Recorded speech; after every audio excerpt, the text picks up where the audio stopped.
LOC पर जंग जैसे हालात, उरी में भारी गोलाबारी, जम्मू में गूंजे सायरन। जी हां, पाकिस्तान को मिला करारा जवाब। जम्मू कश्मीर में हालात अचानक तनावपूर्ण हो गए हैं। उरी सेक्टर के गोलाहन गांव में पाकिस्तान ने फिर से गोलीबारी शुरू कर दी है। गुरुवार यानी 8 मई की रात पाकिस्तान की सेना ने भारत के कई शहरों पर ड्रोन और मिसाइल से हमला करने की कोशिश की, लेकिन भारत का S-400 एयर डिफेंस सिस्टम पूरी तरह से अलर्ट था और उसने सभी हमलों को हवा में ही पूरी तरीके से भस्म कर दिया। ऑपरेशन सिंदूर से घबराया पाकिस्तान।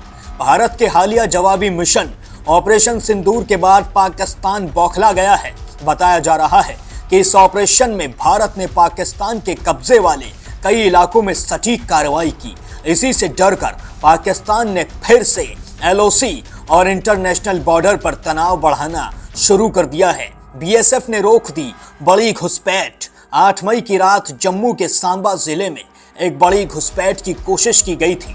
पाकिस्तान से आए आतंकियों को बॉर्डर पार कर भारत में घुसने की कोशिश करते हुए बीएसएफ जवानों ने देख लिया और तुरंत कार्रवाई कर उन्हें रोक दिया। इससे साफ है कि पाकिस्तान सिर्फ बॉर्डर पर गोलीबारी नहीं कर रहा है, बल्कि आतंकियों को भेजने की भी कोशिश कर रहा है। पीएम मोदी की सेना प्रमुखों से आपात बैठक। स्थिति की गंभीरता को देखते हुए प्रधानमंत्री ने तीनों सेनाओं के प्रमुखों के साथ देर रात एक आपात बैठक भी की। बैठक में देश की सुरक्षा तैयारियों की समीक्षा की गई और किसी भी स्थिति से निपटने के लिए सेना को पूरी छूट दी गई है।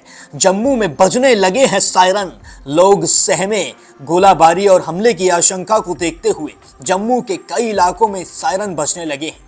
सबसे पहले सुबह 6 बजे सांबा में सायरन बजा, फिर आरएसपुरा और अरनिया सेक्टर में भी अलर्ट साउंड किया गया। लोगों को सतर्क रहने को कहा गया। कई गांवों में स्कूल बंद कर दिए गए हैं। जमीनी हालात बेहद नाजुक हो चुके हैं, लेकिन भारत की सेना हर मोर्चे पर तैयार है। पाकिस्तान की हर हरकत का जवाब देने के लिए हम तैयार हैं और जरूरत पड़ी तो और भी बड़ा जवाब भारत की तरफ से दिया जा सकता है।